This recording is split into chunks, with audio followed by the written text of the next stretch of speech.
sport and how he thinks and how he runs certain things, it allows me to know that he wasn't built for this. He was made into this. You know what I'm saying? And just like this opportunity, he's being forced and pushed because many nights he probably thought about certain other things. You know, they say one thing, but it's another thing because, you know, like I said, my favorite line is what's understood like a big strength. And I can see a lot of things. Whatever, but it's his career, his life. When he decided to take control of it, he'll see a better side. He'll be happy just right now. You know what I mean? But I wish him all well because there will be one champion, one face, one name. He go by the name of Deontay Wilder. I promise you that. Okay. Those are the words once again of Deontay Wilder. Deontay Wilder says that Ruiz will beat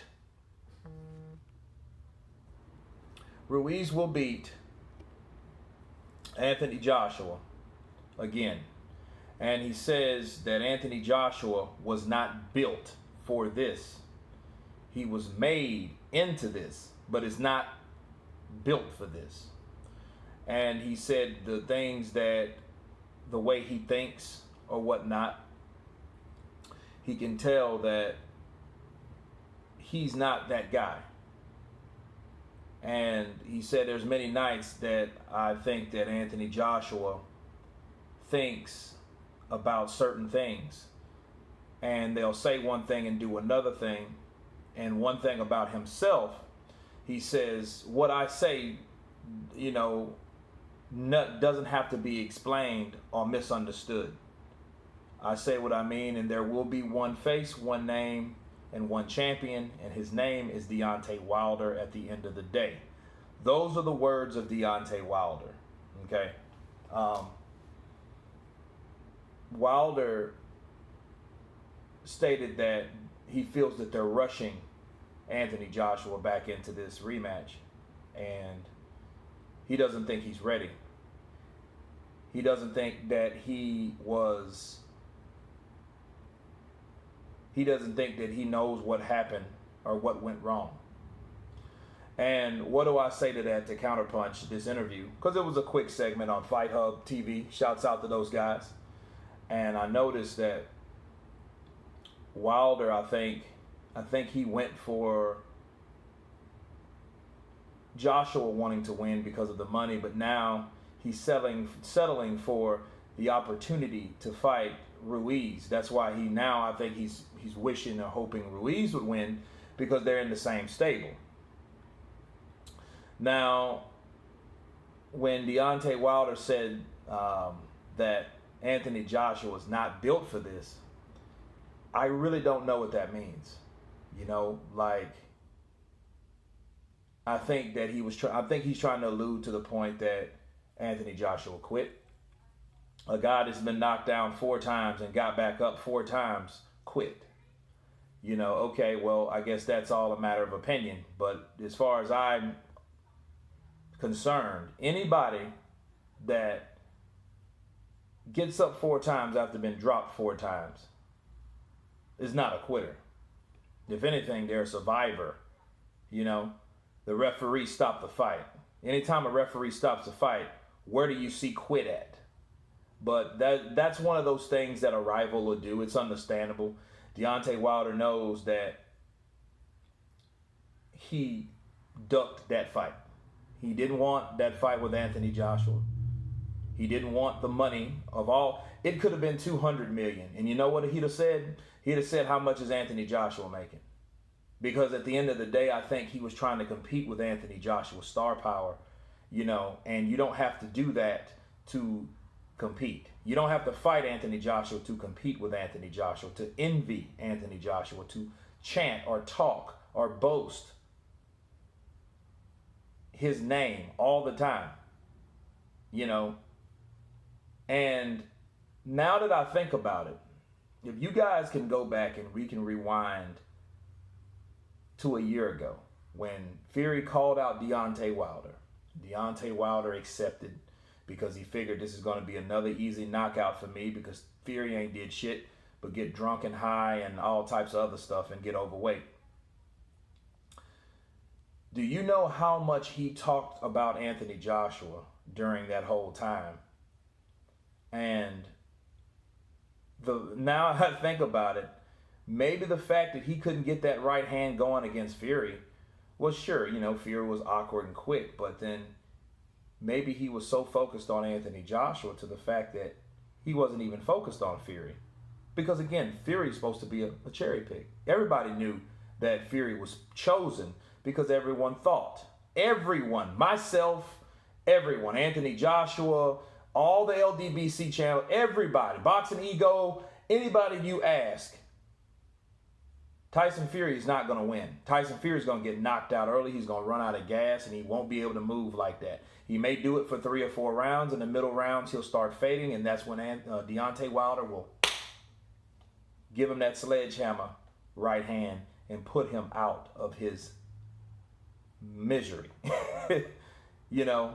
But that didn't happen. And maybe that didn't happen because Deontay Wilder was so focused on Joshua and chanting Joshua and talking about Joshua and selling the idea of him fighting Joshua without even fighting Joshua, to the point he wasn't even thinking about Fury, the guy that was in front of him at that time.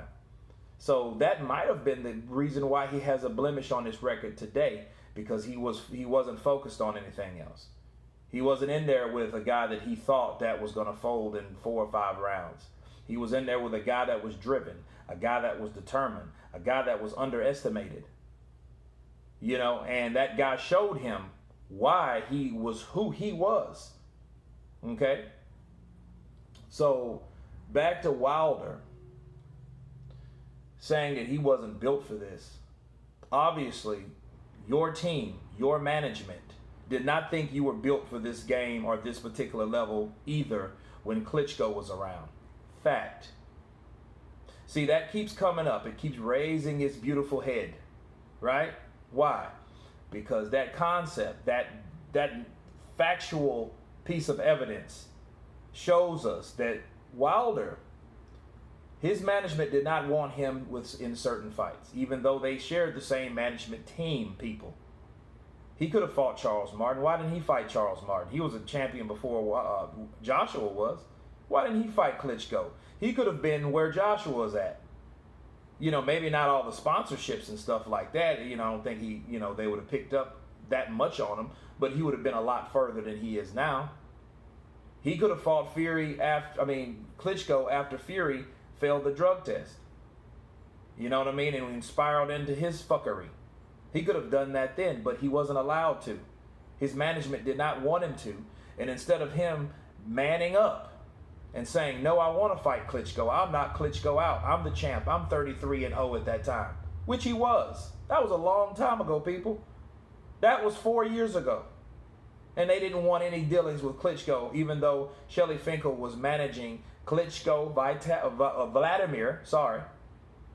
Vladimir Klitschko, and Deontay Wilder. So you had one manager managing both fighters. You know how easy that fight could have been made? Now, why do you think Shelly Finkel didn't want that fight to happen? Well, the way he explained it is he's a baby champion, and we don't want to rush him into those type fights. But then yet, if you felt that way, you had no problem making Klitschko versus Joshua, a fighter that hasn't been in the game half the time as your baby champion. These are facts, people. Wilder fans or whatever, whoever you are, that if you're a fan of Wilder, you cannot ignore this knowledge. You might hit the dislike button all you want, but at the end of the day, obviously, the person that wasn't built for this was Deontay Wilder. You think about a person that's been in school for a very long time but never graduated. You see what I'm saying? Why is he in fucking school so long? What is this, super duper junior? You know what I mean? Like, why hasn't he walked? Why hasn't he got his diploma? Because they did not believe in him and they didn't think that he was up for the task. Okay? Because he either physically, mentally, skillfully wasn't ready to fight anyone like Klitschko. Everyone that fought Klitschko and beat Klitschko went to a certain level, except Deontay. Deontay Wilder didn't have that chance. My question is, to Shelly Finkel, why? Why didn't you give Deontay Wilder a chance like you gave Joshua a chance? Fury a chance, right? Those two guys are where they are in the sport today because they were able to beat the king. They overthrew the king. Deontay Wilder was never even allowed that. And my question is why? And another question, this shows what arrogance does to people. Arrogance blinds your logical thinking. See, Deontay's sitting back thinking that I'm the man and I'm the WBC champion. I have the most prestigious belt, yada, yada, yada. But he hasn't sat back for a minute and asked himself a real question. Why didn't Shelly Finkel allowed me to fight Klitschko, knowing damn well I was the WBC champion of the world with the most prestigious belt? You see what I'm saying? Those are the type of questions you ask yourself. You know, so when Wilder says that he was not built for this, meaning Joshua wasn't built for this, the question you ask yourself, everyone, ask yourself this question about Deontay. When was he built or ready for this type of level opposition? Those are the things you ask yourself about Deontay Wilder. Has he arrived now? Is he ready now? And if he is now, what took him so long? Why did he fight all those fucking people? He fought a lot of people, man. You know, a lot of people we never heard of. The only thing he haven't he got beat by Deontay Wilder, but damn, who was he before he fought him? Nobody. You know, plumbers, you know, just regular normal people that lived every life that had probably boxing on the side. They pulled out of their hat, hey, yeah, let's fight this dude. You know, I'm Tom Schwartz, let's fight. At least Tom Schwartz was undefeated. At least it wasn't guys that were ranked 86, 102 and all that in the world. And then this champion is just making mincemeat out of him, building his ego, making his head big, because that's exactly what happened. This guy's sitting back fighting guys you never heard of while he's thinking he's really accomplishing something. When then there's other fighters all on the other side of the pond that are actually fighting and beating people. At least Tyson Fury did beat Klitschko. At least Joshua did beat Klitschko, took Charles Martin's belt. Okay? We got to remember that. Took Joseph Parker's belt. Charles Martin is from America, people. He could have fought him. He didn't want to fight him or whatever. I don't know what that problem was. But again, that was another fight, another Al Heyman fighter. That fight could have easily been made, just like Andy Ruiz. That's why they're trying to push the Ruiz fight. That's why they're going and rooting for Ruiz now. So that's what we have. So with Wilder, he talks about Joshua. He talks about Joshua and he hopes Joshua's downfall because honestly, I believe he envied Joshua. You know, the last time he seen Joshua, do you know when that was? I have to remind people. It was the night Klitschko fell once again. In a hard-fought fight with both fighters, Klitschko fell in the 11th. Really, they stopped the fight, but Klitschko was done, okay? Klitschko got a hit with an uppercut that he didn't see by Anthony Joshua, the young lion, okay? The young king taking on the current ruler of everything that's coming back to regain his throne, which was Vladimir Klitschko. And the last time he saw him, he gave him a fist bump. Like, yeah, respect. But then he should have been asking himself, why couldn't I have been up there? Why couldn't it have been me? You remember, he did tell Joshua, man, I need to do this back home. Look at this. Look at his energy. Look at these people. That is what Deontay Wilder wanted. And then he should ask himself, why the fuck would I market it like this guy? Why couldn't I fight this guy? If you were a true champion, hear me out, guys. If you were a true champion, those are the words you should be asking yourself. Am I being managed right? Is this dude in my best interest? Is Shelly really holding me back from my own success and progress? Because that's exactly what happened. An arrogance. And this is my problem with Deontay, my prime problem with him. Not anything else. You know, some things he says is quite sensible, some things he doesn't. But my main primary problem with Deontay Wilder is that he can't see logical things that make sense past his own arrogance. That's the problem. And when that's the thing about not being humble. He says, I'm humble, I'm just thankful. You're not.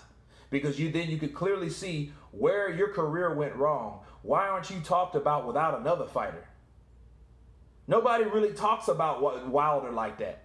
The numbers don't lie, people. Nobody looks him up. Nobody really cares because Joshua got beat by Ruiz. Now, Ruiz is more talked about, and Joshua, of course, is talked about. And these two guys are more talked about than any other boxers in the sport. Maybe Earl Spence and Sean Porter because they just had a fight. Fucking Ruiz and Joshua fought, 3 months ago?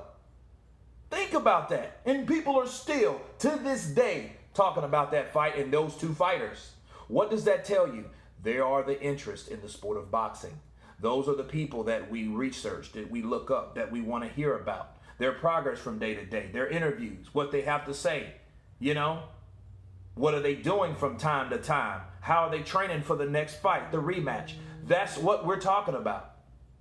You know what I'm saying? So that's the interest of boxing. Not Deontay Wilder and Luis Ortiz. You might hear a little buzz here or there, but you really don't hear a buzz from Deontay Wilder unless he's talking about Anthony Joshua. Not even Tyson Fury.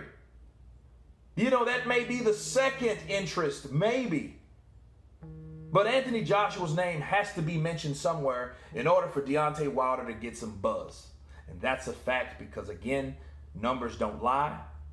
And I'm wrapping this up because I had to get this out and get people to really think about what's going on with Deontay Wilder and why is he regurgitating, rehashing, Anthony Joshua and Ruiz.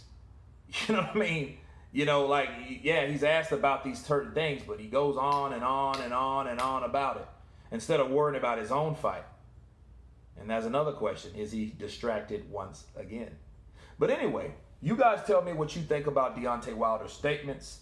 Of course, please subscribe. And you guys been counterpunched. Peace.